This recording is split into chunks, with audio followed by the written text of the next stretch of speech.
uniform distribution. Does anyone have any idea what the main big difference is between the two of them? So binomial, give me an idea. Binomial could be, what kind of question would I ask for binomial probability? Think about it. Yeah. It's an NPQ problem. So the kind of question I could ask would be like the probability that I get exactly 7 people that like strawberry milk or something, right? What kind of data is that then? Hey, Sal. What kind of data is it? Is it the big two, the Q, and then we go down to, is it discrete or continuous? Discrete. I can only have a whole number of people, correct?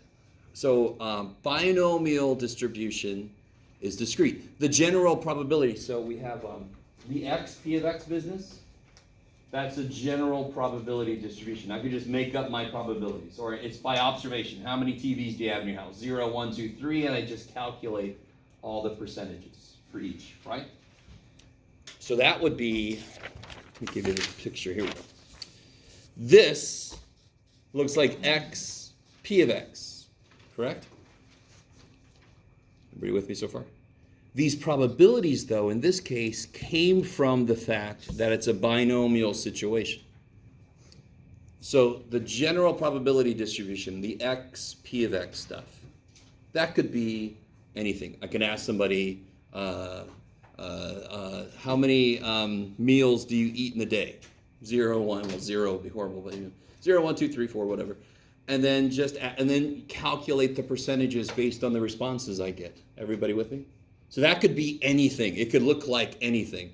Binomial can't look like anything. It actually has the highest peak would be at the point where the most people, it would look more definitive because it comes from a formula that we talked about. So it's actually constructed. It's not based on just what you happen to see. But it's another example of this general probability. It's another example of a discrete distribution. You can only have 0, 1, 2. Okay. Uniform, a uniform distribution, most of the time would be continuous. So that's why we talk about like time, the amount of time it takes you have to wait for the bus. It's a continuous variable then, right? It could be anywhere from 0 to 15, whatever in the situation. Okay, I like it. So it only kind of makes sense that we can't use the same formulas we did before when I'm suddenly talking about this continuous kind of a shape instead of a discrete shape. Okay. I'm going to come back to this again today, so make sure if you have this, you might want to have it on the ready. We're going to talk about this in a different way later. And yesterday we got through the end of this handout, and the very last thing we did, yes. Let's see. This is old stuff. Here we go. Beautiful. Anybody else need the handouts from yesterday? Okay. All right. So one of the very last things we did yesterday was I talked about the transition from discrete to continuous, and the most kind of like used continuous distribution is the normal distribution.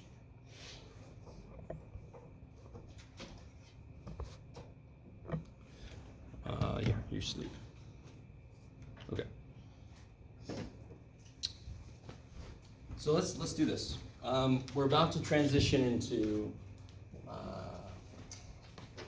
I think I told you guys last time, and this is not me trying to put pressure on you, but this is the most important chapter this semester. It's not the hardest chapter, right? It's not the hardest. It's the most important.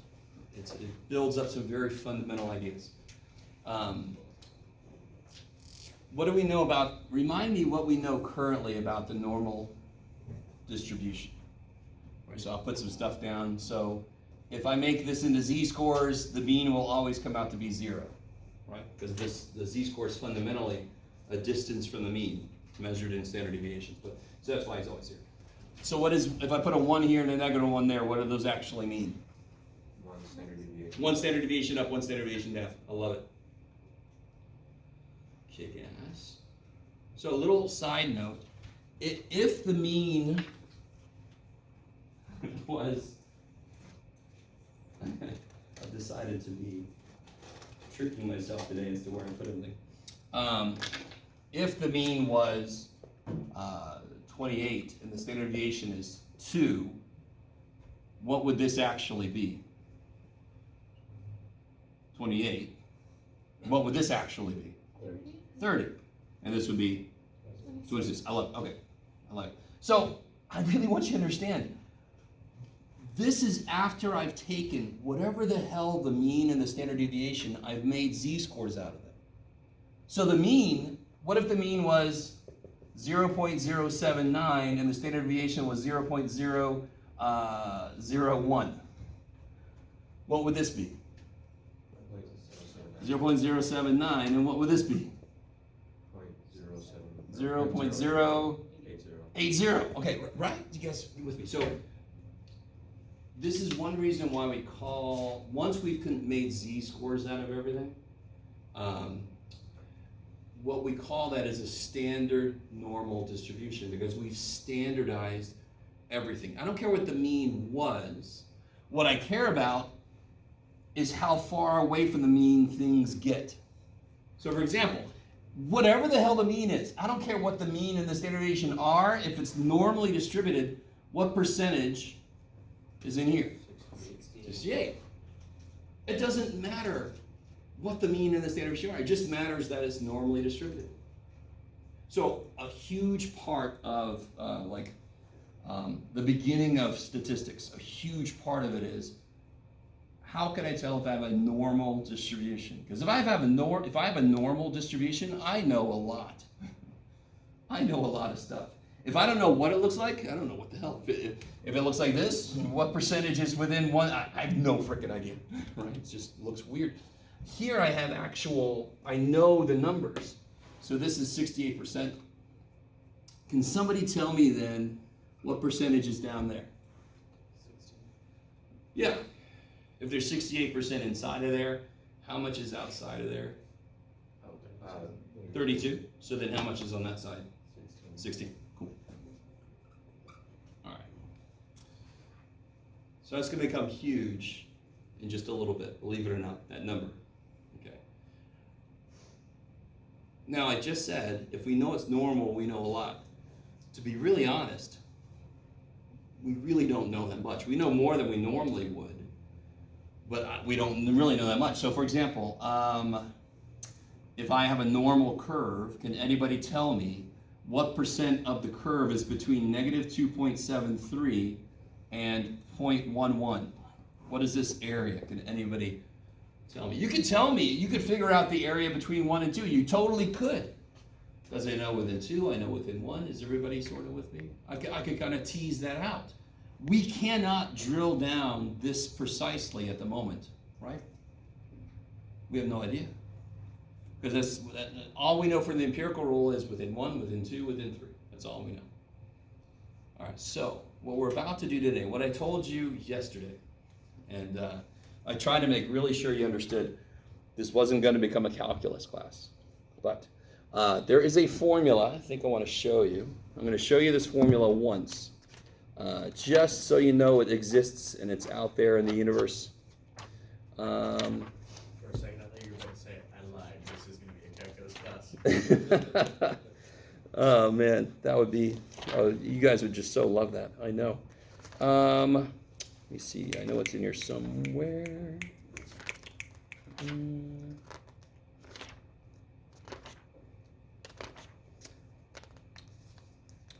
If not, I might try to write it down from memory, which is always exciting.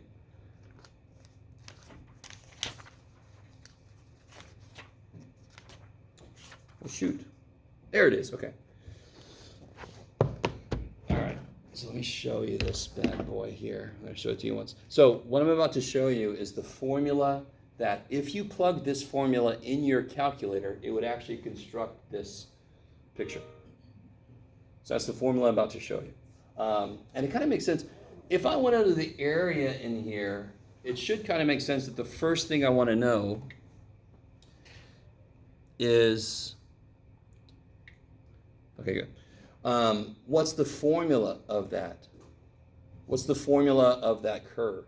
That seems to be, even though most of us in here don't understand calculus, it does kind of make sense. If I got this funky shape and I want to know the area underneath a part of it, the first thing I should know is what's the formula for that shape, right?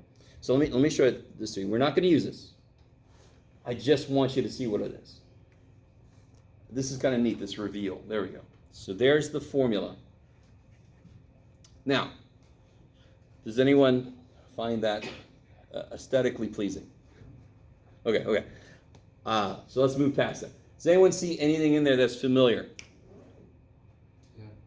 Sigma, pi. Yeah. We see pi, which is neat. Pi shows up in a ton of weird places. We see sigma, we see mu, right?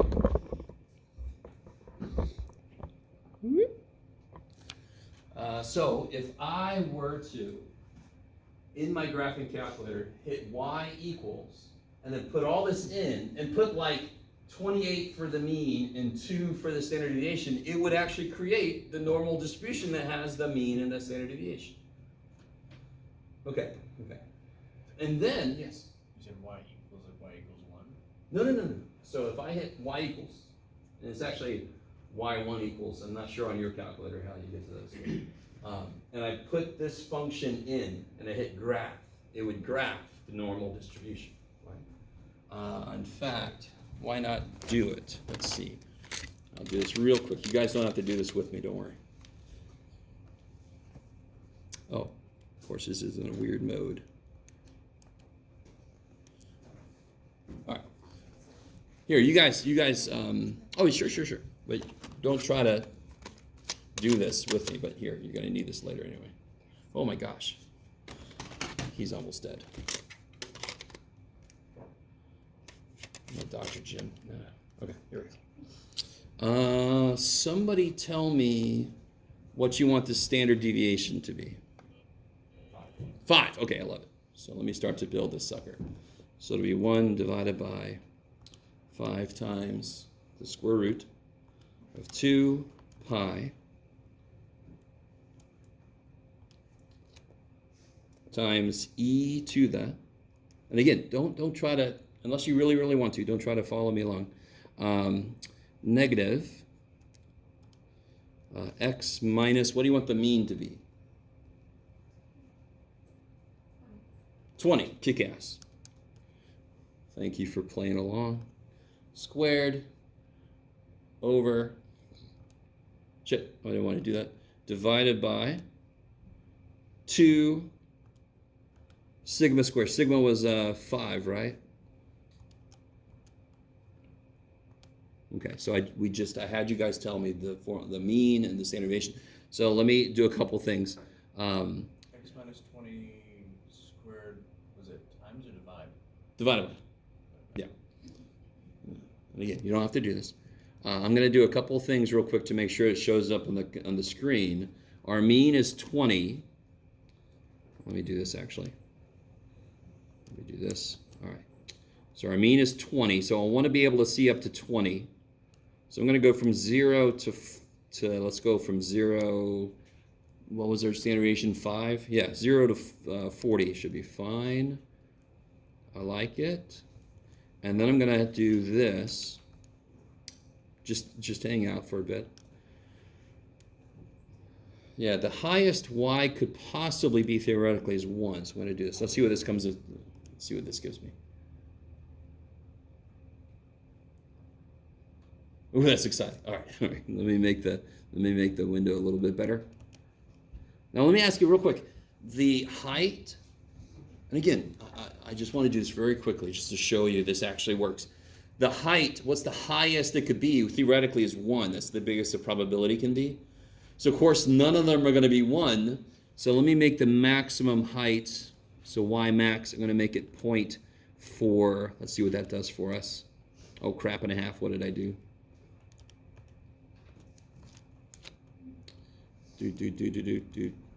Oh, it goes from -1. Let's go from -0.1 to 0.2. Let's see what that does. Okay, that's looking better. There we go. Can you guys see that? Okay. And if you just go in and change mu and change sigma, right? So if I went in right now, so that looks like average, like a normal standard deviation, a normal distribution, right? If I wanted to make it skinnier, what would I do? If I want to make it skinnier, what would I do? Yeah, I could make the standard deviation, let's make the standard deviation 2. Right? Because the standard deviation tells me how spread out it is. If I want to make it skinny, I make the standard deviation smaller. So look over there, Jeff. Things are better. There's the other place the standard deviation is. So now if I do that, it should be skinnier than it was. Look at that bad boy. Yeah. See, it just basically took it and smooshed it. So of course, if I'm going to smoosh it, what's going to happen in the middle? Smoosh. Right? It's got to pop up. Yes? Okay, good. I'm kind of happy I did this. I wasn't sure if I wanted to do this because I know it gets a little confusing and the formula looks really horrible. It doesn't matter right now what the formula is. It exists. That's all you got to know, right? So I can actually have the calculator construct the actual normal distribution that we're talking about just by plugging in the right numbers in the right places. Kick-ass. Now, the really funny thing is, all right, let's do this. This was 16% here, correct? Okay. So if I ask the calculator, this is something that the calculator can do. If I ask the calculator, hey, calculator, what's the area up to here? Right? And somebody help me out. In this case, right now, our standard deviation is 2, right? And our mean was 20, is that correct? So what would this be then? 18. Let me stop right there. Is everybody with me? Okay. So if I ask the calculator, hey calculator, can you tell me the area up to 18 in this picture? What should it come out to be, roughly? 16%, right? So let's ask it. Now, I'm going to do some weird shit. I'm sorry. But this is how you ask the calculator to give you an area. This little dude, this little squiggly dude basically means area. All right, this is some calculus down here, but that's all it means. And I'm going to ask it, hey, do the area from, let's say, 0 up to 18.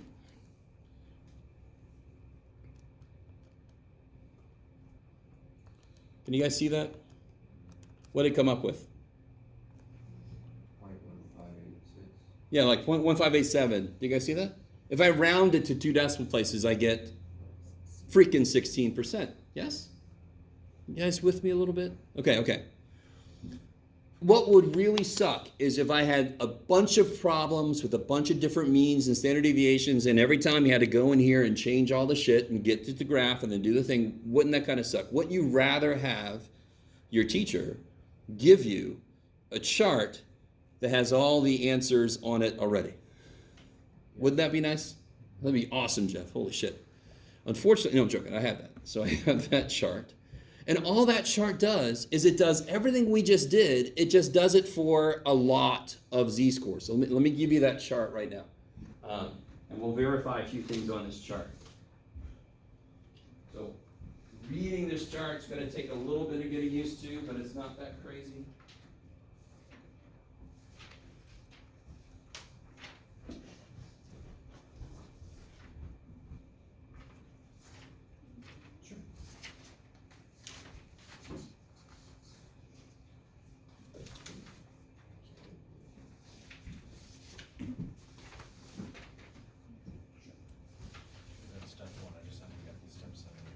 Oh, again, you don't have to ever do that.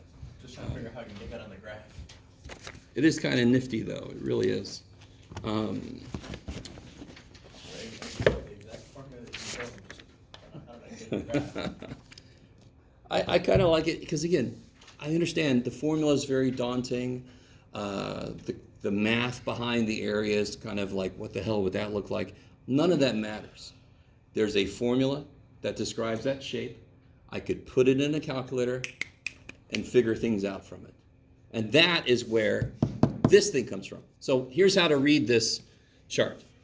This chart you're going to use a ton of. So let me say a couple things. You're going to use this chart on every test from now on. Do not write notes on this. So when you take a test, I'm going to ask you to bring up your Z-score chart with you when you turn it in, and I'm going to look at your Z-score chart, make sure there's no notes, because people write all kinds of nifty little notes to themselves. I'm like, no. Okay, so everybody with me. So be really careful. Don't put little notes on there. You can put your name on there if you want to. That's fine. Okay, I love it. And if you forget to bring it on the test day, I'll have some copies, some extras. No big deal. So here's how to read this. So this is a Z-score chart. So obviously, I can only look up Z-scores on this chart. And in fact, what kind of distribution does it have to be? It's got to be normal. The chart kind of tells you. And it also tells you, it explains what these numbers are, which kind of makes sense. Whatever Z-score I look up, it will always tell me the area below that Z-score. So if you look on the other side, same idea, except for positive Z-scores, you're going to have more than 50%. Does that make sense? Okay. So if I want to double check what we just did, I'm going to look up the Z-score negative 1.00. I want exactly negative 1, correct? So if I look up negative 1.00, so this is the second decimal place up here. Negative 1.00, sure enough, we get 0.1587. I know, yeah. Ooh. So the mystery's been taken out of this because now you all saw exactly how all these things were calculated. But instead of having to do that every damn time, we now just have a chart we can go look at, right? Okay, you're welcome. So really quickly, not really quickly, but next. Let me see, do I have any paper? There's no paper. Never ready to do things on the overhead. Hey, any paper I can use? No.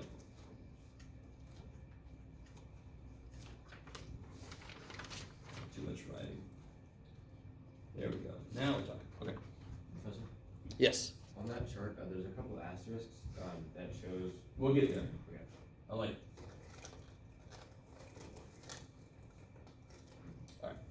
All right. Can you guys take a minute? Don't say anything out loud. We'll do a little quick rundown. Can you guys take a minute and tell me what's the area below a Z-score of 1.97? Don't say anything out loud. Try to look that up on the chart. I want the area below. So the way I would have that as a question would be the probability that Z is less than 1.97.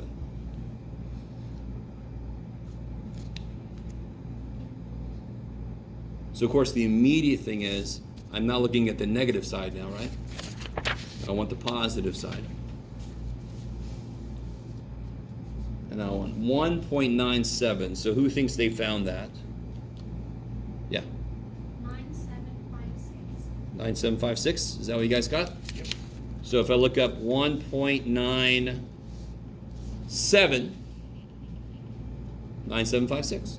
So there's 97.56%. So if the grades on a test were normally distributed and you had a Z-score of 1.97, that would mean 97.56% of the other students scored below you.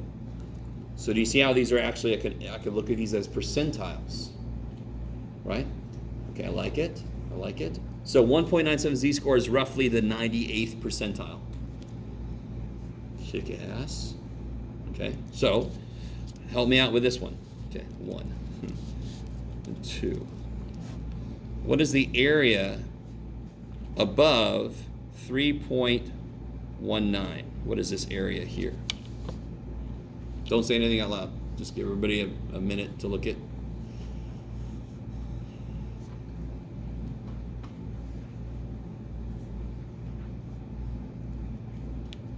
Okay, who thinks they have that? Yeah. 0.993. Say again? 0.9993. No, now, Be really careful. Do you think that 99% of the picture is here? So remember, when you look up a z-score, this chart is so single-minded. It's a piece of paper, so it actually is no-minded. But the information it gives me is very focused. It's always, if you look something up, it gives you the area below what you just looked up. 9993? Is that what you said? Yep. Okay, don't worry, Aiden, you're fine. You're fine. So what's the area up here then? 0007. Okay, is everybody with me? This is obviously crazy important. If you don't quite understand what's happening, let me know, because we're going to use the hell out of this chart. Okay. Yes? Isn't it negative side or the positive side? Is it like the negative side or the positive side? So the z-score is positive. That's what matters. And I want the area above, correct? So I'm not sure what you're asking. Are we going like from this side to that side or from that to... I want the area up here. Anytime we look up a z-score on the chart, it tells me the area below, right? Any z-score I look on the chart, the number I see is the area below that. The question wants the area above it. So remember what we did when we had a question and we could figure out the opposite probability easy? Then we did 1 minus. So if that's 0.9993, this must be 1 minus that, 0.0007. So it's not a question about, I'm not sure if you're thinking like this goes in the negative direction or something. Is the z-score positive or negative? That's what tells me what side to look at. Now, real quick, everybody, look up negative 3.19 on the z-score chart.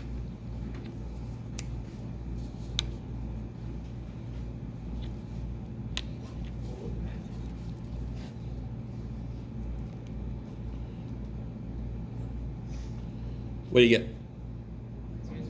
Yeah, of course. What's true about the normal distribution? It is symmetric, correct? So the area that's here is the same as the area that's here. Of course they are, because it's symmetric. Okay, so there's a little bit of a shortcut in there if you want to use it. If not, just don't worry about it, because it saves you like 0.7 seconds or something, so who cares? Okay, maybe. So help me out. Here's a good one.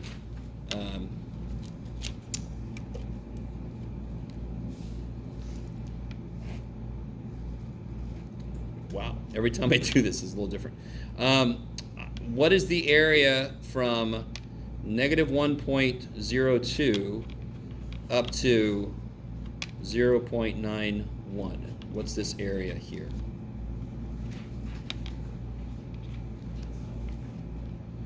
How the hell would you get that? Can the chart tell me that answer directly? The chart only understands areas that are where? The chart understands areas that are where? Below the z-score. Bam, right? That's what the chart understands. That's what it gives me. That's all it knows. So how the hell would I get this from this crazy ass chart? You take 0.91 and subtract. Yeah, so tell me, when you look up 0.91, that's obviously not going to be the answer, correct? Is it too much or too little? If I look at 0.91, the answer I get is obviously way too much. Exactly how much too much? Negative. I only want this area. I'm going to get all that area. So it's exactly this much too much, correct? So this is a very physical problem. If I got this entire area and I subtract this area from it, of course I end up with that. Now, the minute I say that, I want to be really careful. Never, ever subtract z-scores. What does a z-score tell you? The standard deviation, the number standard deviation. It tells you where you are. If I just want to say, just talking about it. On a test, you better say, the number standard deviation, so they mean to. But right now, it tells you where you are. If I subtract 2, I'm somewhere else. So the answer I'm going to get is going to be completely wrong because I'm not in the right place. So look up 0.91. What do you guys get when you look up 0.91? So let's see, 0.91, 0.8186, right? 0.9, 1. 8186.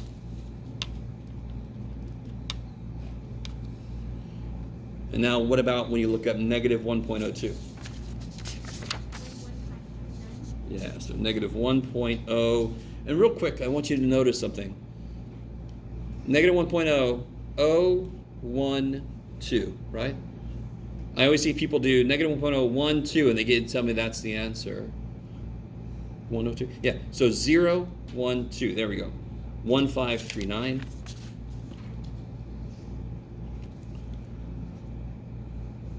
So does it make sense then, physically, that the answer to the question is going to be the difference of those two? Yeah. I call this guy like a cookie cutter problem. So I got a big sheet of dough, and I cut this much off. I'm making a big-ass cookie. Yeah. Right? Okay. So 0.8186 minus 0.1539 is something or other. 6899, sure. Okay. No, it doesn't sound right. 6647, that sounds better. Okay. It's 8186 minus 1539, right? Okay.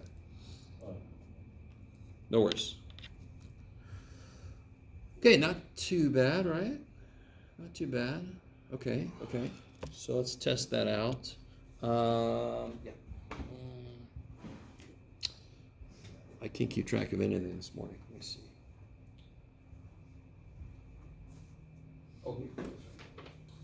Oh, that's related. Oh, you guys already have this. So the thing I gave out yesterday that's got this, let me know if anybody needs this handout. On the other side was the extra practice we did. Does everybody have this handout here? Okay. So what I want you guys to do is to try to do number 1. And actually, there's one last, I always forget, it's amazing.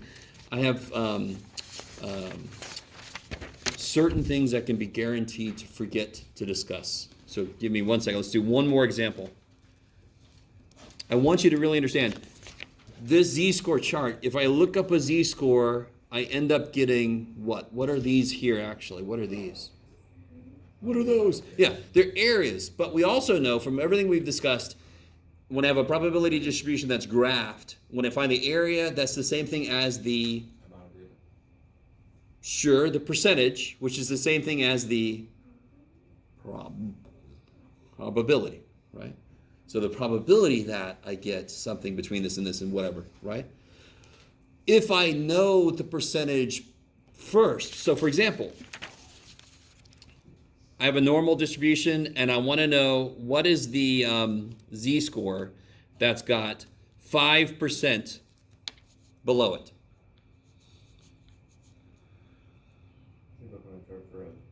Where am I going to look up 0.05? So am I going to look up 0.05 here? 0.05. What am I doing wrong? 0.05, yeah. Is this a z-score? No. Does it look like a z-score? Does it? Yes, it does. It looks like a z-score, right? 0.05. It looks like a z-score. Damn it. Damn you. So you got to be really careful. That's why I notice every time we've done an example, where did I put the area? I put it up here. Where did I put the z-score? I put it down here. Because they look like each other, right? So I don't want to look 0.05. Can somebody tell me, is the answer going to be a negative or a positive z-score? All right, so I'm going to look on the negative side. And I want to look up, I know, now I'm going in knowing the percentage. So what's the closest you guys can get to 0.05 in the body? Negative 1.645. Yeah. All right, let me see. Everybody else catch up. What's the closest you can get to 0.05? Not 0.005, right? No good. I want 0.05. So let's see, 0.05. Ooh, 0.05. Oh, interesting. Isn't 0.05 exactly between these two? So the answer is not negative 1.64, and it's not negative 1.65. It's negative 1.645. It just splits the difference, and that's why these asterisks are here. They did the work for us. So an area of 0.05 has a z-score of negative 1.645. So if I have a normal distribution and I go down 1.64 standard deviations, there will be 5% below that. If your height is negative 1.645 z-score, 5% of everybody else is shorter than you are. Right? Is everybody with me, sort of? All right, so let's look at this thing I just gave you, and then I'll unleash you on it. Or I didn't just give it to you. I gave it to you before.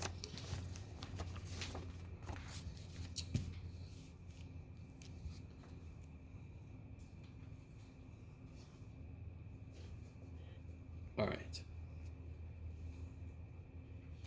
Try. You can do it. Okay. These are problems just like what we just did. So I want you guys to go ahead and do number 1. Right? Just go ahead and do it. We've done problems exactly like all these. I want to see what you guys think about these last 2. And if you need right now you don't need a calculator. Well, you might for this one. So if you need to borrow a calculator, feel free, because you will need it pretty soon.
Let's see, moving on. So, where would 1.18 be? What's always in the middle? And this is, when I say a standard normal distribution, I mean it's already been changed into z-scores, right? Let me help myself out a little bit real quick. All right. Glad I didn't wear mascara. So when I say a standard normal distribution, or I have questions that have z-scores in them, you know this is going to be 0. It's already been changed into z-scores. So 1.18, for some reason I always get somebody who doesn't know this is just the normal number line, and they put 1.18 just sort of like wherever. The picture is supposed to help you. So right when you draw this picture and you put that, and it says less than, correct? What's really cool about the inequality symbol is it points in the direction you're supposed to shade. So I'm going to shade this way. So already I know the answer is going to be bigger than what? No. The answer for the area is bigger than a half, correct, right? Because it's above the mean and going down. So I know the answer should be more than 0.5. So what do you guys get when you look up 1.18? 0.8810. 8810? Yep. I really like that. 1.18. 8810. I love it. What does that mean? Yes, sorry. Would you like us to mark the curve or just tell you the answer? Because I would just put 0.88. If you don't draw the picture, I won't take points off.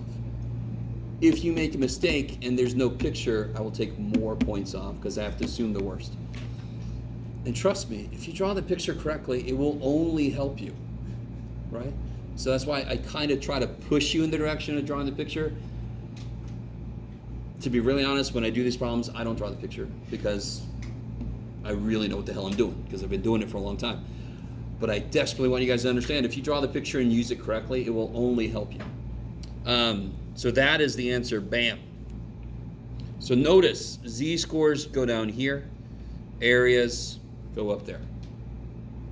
And for a graph of a probability distribution, area equals percentage equals probability. Okay. So now, here's my negative 0.52. Which way am I going to shade? I'm going to shade up. So again, I know the answer is going to be more than 50%, right?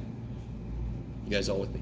I know it seems a little silly that I'm saying that, but I have somebody tell me the answer is 0.17 or something. I'm like, that's impossible. You can see it's more than half, right? So, but when I look up negative 0.52, what do I get? 0.3105. Say, I'm sorry? 0.3015. Okay, is that what you guys got? 3015? Okay. So what's the area up there? Take 1 and subtract. That's right. So 6985. I love it. Kick ass. Oh, no, I never really finished that earlier thought. Here, what exactly does that mean? 69% of the data is above Yeah.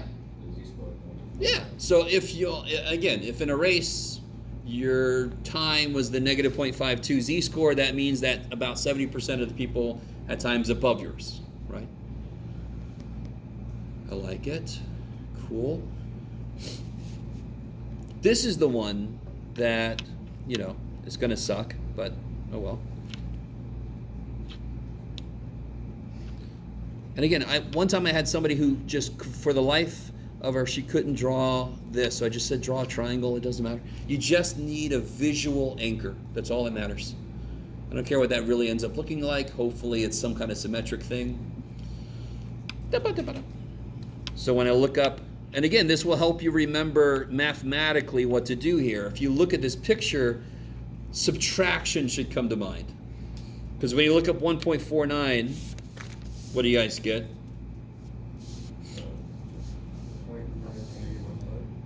9319? No worries. And then negative 2.63. Yeah, negative 2.630043. So then the area between. 9276. Yeah, sounds about right. 927, Jeff. 9276. I like it. Okay. By the way, real quick, before I get too far away from this, I forgot to kind of point this out earlier. Remember when we looked at negative 1.00 and it was 0.1587? But for the empirical rule, it should have been 16. The empirical rule, I said this when we first talked about it. We rounded those numbers just to make it easier to memorize.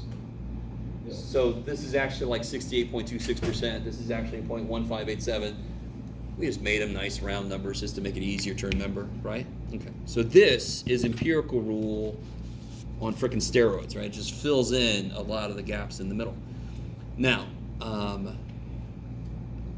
there will be people who, again, I'm really happy nobody's done this yet, but I've had people in the past say, my teacher let me push a few buttons and get the answer. That's great. In fact, you'll get more correct answers if you do that. Your answer will be more correct. Could we, right now, look up a z-score? Could you tell me the area below the z-score, 1.1172593? Can you look that up? I want to know the area below a z-score of 1.1152793. Can you look that up? No. Because this only goes out how many places? How many decimal places? 2. So yeah, so calculator, better, more right, more correct answers. I don't give a shit, right? Because it doesn't help you learn anything.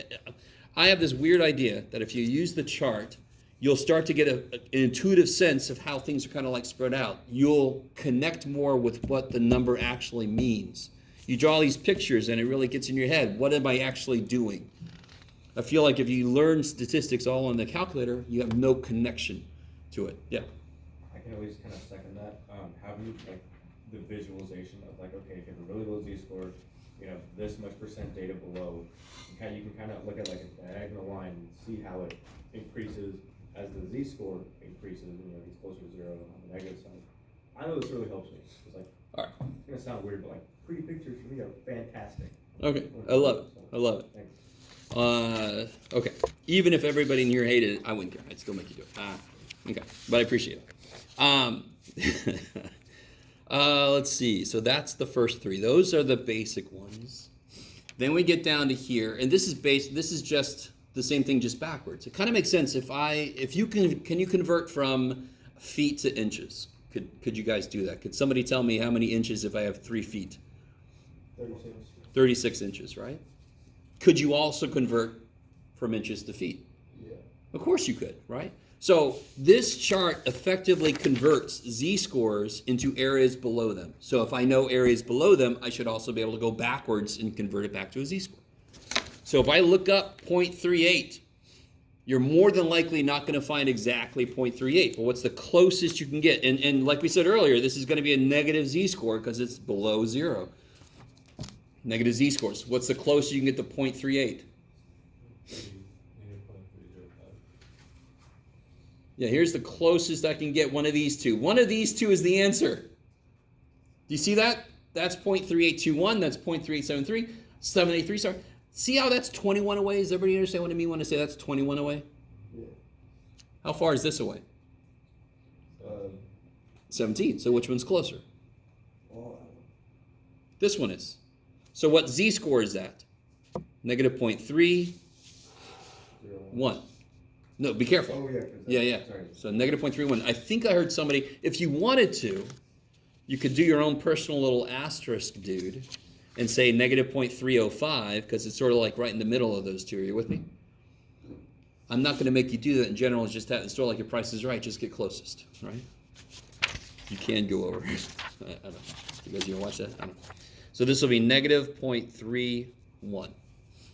So if I go almost a third of a step down, I'll have 38% left below. How you guys doing? Yes. If Sorry. we get to the 0.305. You'd be perfectly fine. Yeah. Just be careful. That one's really close to being exactly. But if it's really close to one or the other, then you want to take that one, right? So when I took statistics, we actually had to do a linear interpolation between two scores, and it was fantastic. But I'm not going to make you do that. There's no reason. Okay. If I wanted a more exact answer, I would just ask the calculator to do it, right? In fact, I will show you. Let me show you right now. Let me show you something right now. Let me show you something. This is a normal distribution, correct? And there's a couple things I haven't shown you, but I'll show you a couple things right now. Do you see above, there's a very intriguing button. Obviously, stat is our most immediate useful button. Math is kind of nice and sounds like, whoa, holy shit. This button's weird. Vars, that actually means variables. So you can play around that if you want to. But above that, it's got this. What does that mean? Distribution. So let's see. Second vars. Look at that shit. There's the normal distribution. Whatever the hell that is. There's some really funky. Ooh, this is in our future. Oh, yeah. If I scroll down, look at these two. Binomial. Dudular. And then there's actually a distribution called Poisson. Poisson. You guys know what? Yeah, the fish distribution. You gotta love it. And then there's a thing called geometry. Anyway, all we care about normally is the normal. If I do this one, normal distribution is like looking up a z-score, getting an area. So inverse normal should be, if I know an area, it'll give me the z-score. So let's double check this. 0.38. The mean is 0. And the standard deviation is 1 because they're all z-scores already. You guys with me? Let's see what it tells me the answer is. Ah, look at that. Holy shit. So it's just like we said. It's almost right in the middle of the two. So it's almost exactly negative 0.305. So if you say negative 0.31, we've effectively just rounded that to a couple places. Are you guys semi with me? And let's look at the other one here real quick. If you want to play along, hit second vars. Let's try normal. Normal CDF means cumulative. So if I want to check this first answer, this is where things get a little weird. How far down does this side go? How far down does it go on a normal curve? No, zero's in the middle. How far down do I go? Negative infinity. So if I just put negative, so the lower thing I want is negative. No. That's a human's interpretation of negative infinity.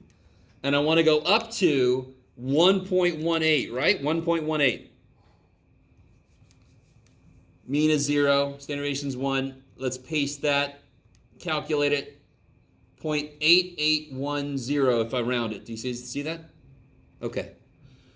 So again, you never have to do what I just did if you don't want to. I don't care. Because how often in the real world are you going to use a graphing calculator? Not. If we had the money, we would have more computer labs and we would be doing statistics in Excel. Because Excel is a very useful general skill to have, to be able to use Excel. We don't have that money. I don't know if you noticed. We don't have a lot of money. So we don't. We just use these crazy little things that you'll never use again. Was there a question? Yeah. Yeah, so for the 83s, I have a comma button. I assume I just have to... Oh, I'm sorry. So yours looks more like... It's a CDF. I don't think I can make it look like that. It doesn't have the paste. Yeah, it says normal CDF and then a parenthesis. Cool. So it's low, it's from, comma, to, comma, mean, comma, standard deviation. Okay. Yeah. Okay. You're welcome. And again, and by the way, binomial, normal, they're all on that calculator guide that's up in Canvas, right? Everything you can do in the calculator this semester I've put up in there. So if you want to, you can print that out. If you don't want to, you never have to look at that. Okay. All right. Moving on. Did I start you? Thank God. So what about this one? Where is that z-score at? It's supposed to have 10% above it. So can it be here? We gotta find point. No. We can immediately estimate where it is on the graph. If it's only got 10% above it, it must be up here somewhere, right? So it's got this little tiny 10%. If I look up 0.10 in the chart, why am I going to get the wrong answer? Because you need the opposite. Exactly. The chart only understands areas below. So what's the area below this thing? 0.9. 0.9. Closest I can find is 0.9032. Yeah, so the closest we can get to 0.9, and No, it's going to be a positive z-score because it's above the mean. 0.129. So 0.9, the closest we can get looks to be, right there. You guys see that? That's only like 3 away. So that's 1.28. 1.28. So again, if your z-score was 1.28, you scored above 90% of everybody else. Yeah. I'm so confused on that. Okay, which part? No, but which part of it? So let's start over. I want to have 10% above it. The mean has 50% above it, correct? So I know if the answer to this has got to be up here somewhere, so it's only got 10% above it. That part makes sense. Okay.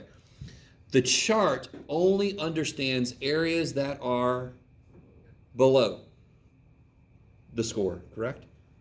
I really want this to make sense. This chart, it's a stupid chart. It's dumb, but you're useful. That sounds terrible. Oh, well, too bad. It can only understand areas below a given z-score. That's all it knows and can work with. So what area is actually below this then? If there's 10% above it, there's 90% below it, right? So now I'm going to look up 0.9 in the area section. So the 0.9, the closest I can get to 0.9 is right there. And what z-score is that? 1.28.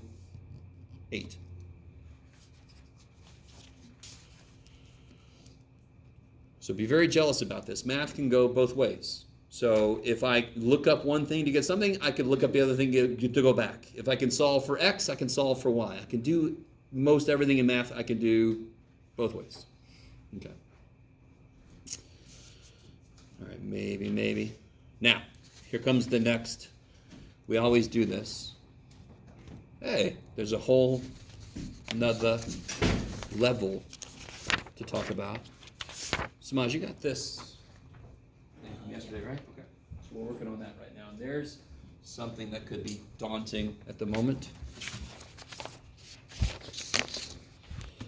So, what do you think I need to do? Look at number 2. Number 2. Read through that really quickly. I don't know if you guys know this.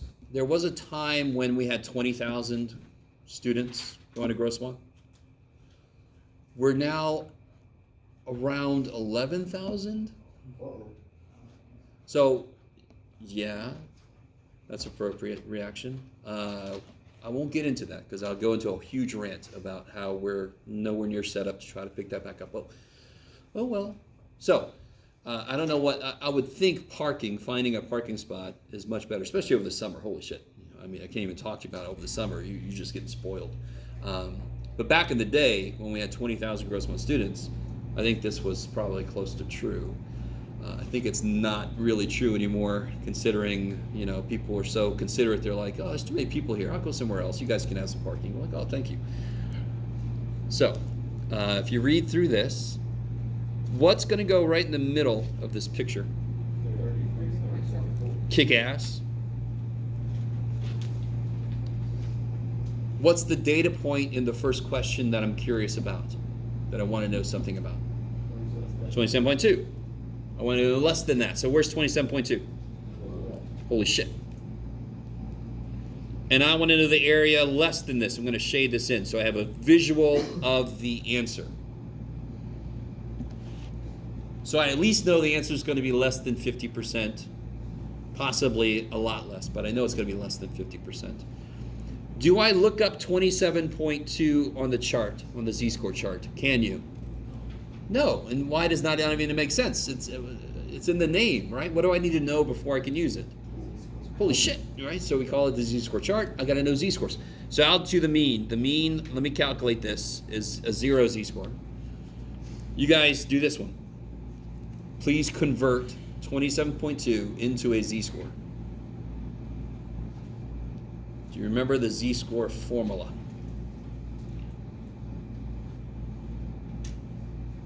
Does anyone remember the Z-score formula? It's I take the value over the mean, and then you subtract.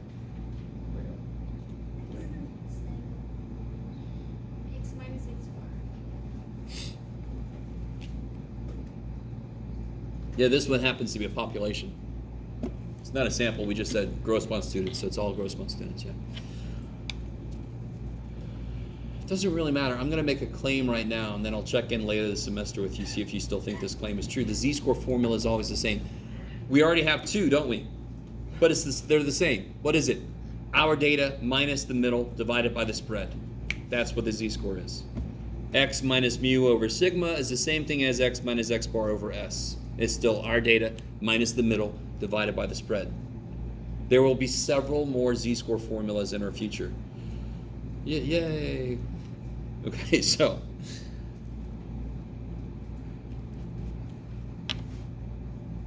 what do you guys get? So it'll be our data point minus the middle divided by the spread, which was 8.63. What do you guys get for that? -7.578. Sounds about right. Negative 0.76. Why will you always round Z-scores to 2 decimal places? Because the chart only goes to 2 places. Fantastic. So it's not even me making some weird arbitrary. It's a 3. It's because, and again, why did I make you guys do probabilities to 4 places? Sorry, to get you ready for this chart, so you get used to probabilities being to 4 places, because that's how this chart gives it to us. Okay. So negative 0.76. Now notice what I'm doing. When I have a non-standard normal distribution, and again, be really careful, they have to tell you it's normal at the moment in order for us to do any damn thing. Right. When I have a non-standard normal, meaning the mean is not 0, it's whatever the hell it is, and the standard deviation is whatever else. I want to indicate those things on it, but underneath those, I'm going to put, so it looks more like what we had in the first problem. The mean is always from 0, and the data point becomes whatever the hell I calculate. And now it's a problem just like before. So we had one step, change the X score into a Z score, and then it becomes this kind of problem. Whoop-de-doo, right? So now what do I do exactly to figure out the answer? Look up negative 0.76, find the area below, and I'm done. Because the question is asking for the area below, and the Z-score chart tells me the area below. They match up. That's awesome.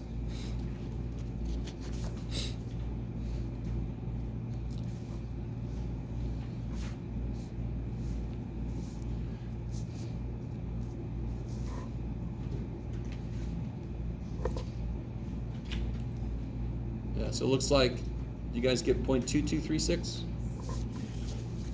And I do apologize for my printer. I asked the school if they would fix it, and they said, no, it's old, get a new one. And then I'm like, okay. With what money? Good luck, Jeff. Okay, fine. So you're just gonna have to deal with weird shadow images like this. Oh, well. All right. So this means, what exactly does that answer mean in the real world? What does that answer mean?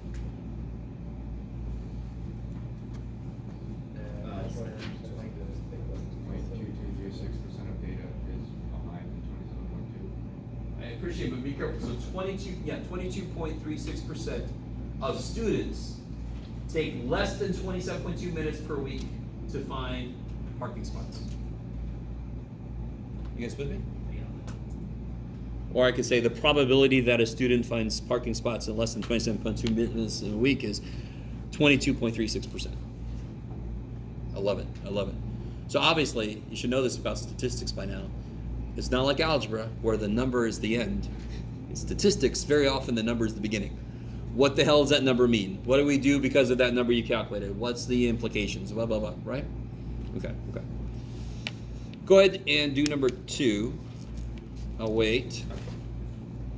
I think after this we'll take a break.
See, that's right.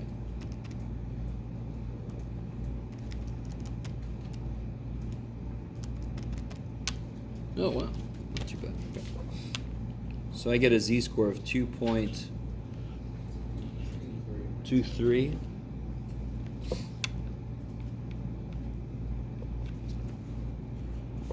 So let me see if this makes sense to you guys. I like this, but I never know if students get this. So how do I use a word not normal? Your traditional classic z-score problem, they give you what's called a raw score because it hasn't been processed yet. It hasn't been made into a z-score yet. So the first thing, so here it's 53. We change that into a z-score and then we look up the area in the chart. So this is the formula, and this is using the chart. So they give us a raw score, 7 minutes, the dog tail length of 5 inches, the shoe size of whatever. We change that into a z-score, and we look up the area, right? So in this case, when you look up 2.23, we're not going to get the answer, but we do it anyway because we're all crazy. 0.9871. I like it. So that's down here. So then the actual answer is 0, 1, beautiful. 0.129. So roughly just over 1% of students would have taken more than 53 minutes per week to find a parking spot. Those are the students that get to campus about 10:30. That was the worst time to get to campus. Because everybody's already got a spot. You're like, oh shit, yes. 2. How long ago was the 20,000 Campus one? Like 7 years ago. And Yeah. it just slowly declined. Yeah. Even before the pandemic. And again, I don't want to get to a big rant, but I think the pandemic gave certain people a excuse for certain things. So Jeff likes to say that at meetings, and I'm not popular with some people. But bless you. Pandemic obviously didn't help, but anyway, I'll stop. How's everybody feeling at the moment? You guys good? Fantastic. Okay. All right. See how you feel after number 3. So do number 3. Ruh-roh.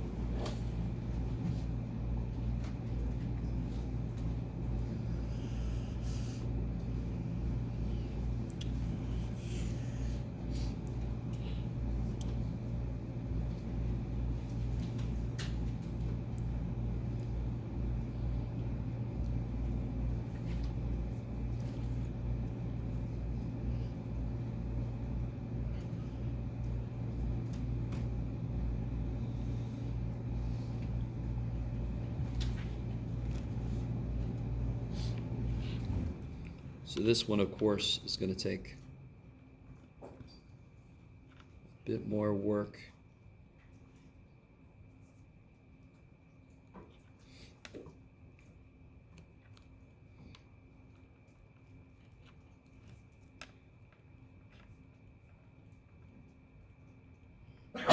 Bless you.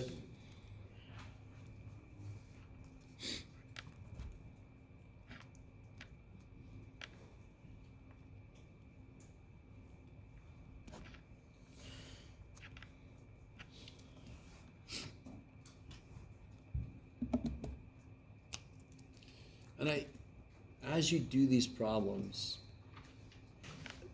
this is probably not true for most of us yet. I have this feeling that not a lot of you have gotten into Chapter 5 homework. And I am not coming down on you at all. It's just the way it is. I'm almost certain most of you guys are trying to finish up Chapter 4.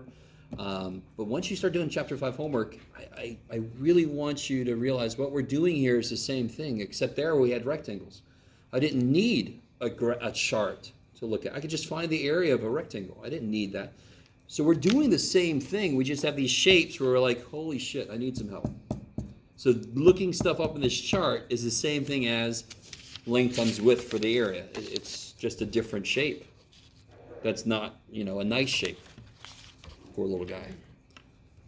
What z-score do you guys get for 15.5? -2.21.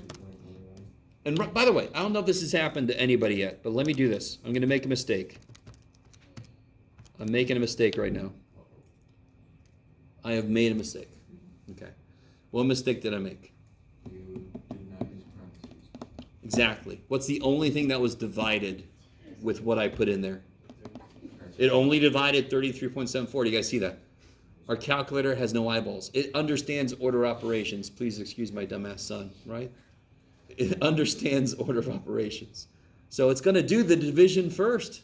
Division comes before subtraction. So I got to tell it, okay, 15.5 minus 33.74, parentheses divided by 8.63. Did I put it in right? Yes.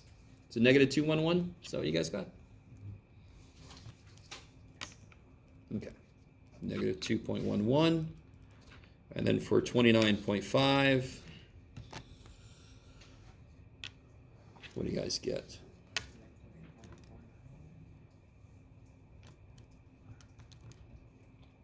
Negative 0.49.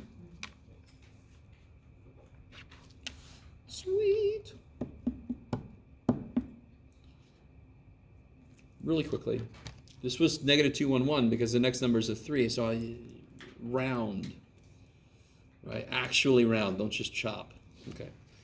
So when I look up negative 0.49, that's going to be too much. What do you guys get when you look up negative 0.49?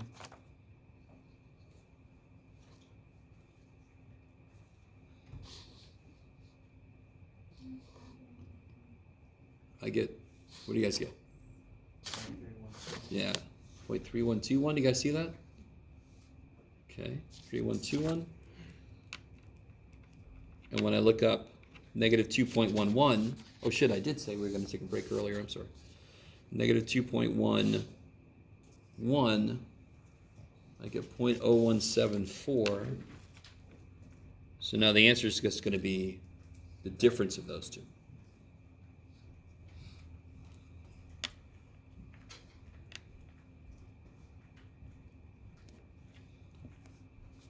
And Sally, I think we're going to take a break when we're done with this problem. So if you want to hang out longer, we'll take like a.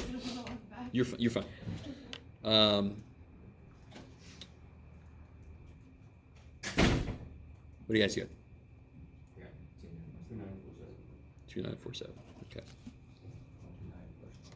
And real quick, just to show you what this looks like, if I wanted to check my work, I'm not going to get the exact same answer because we rounded in a few places, but if I do second, distributions, normal, now I want to go from 15.5 up to 29.5. The mean is 33.74, and the standard deviation is 8.63. We get 0.2943. Pretty close.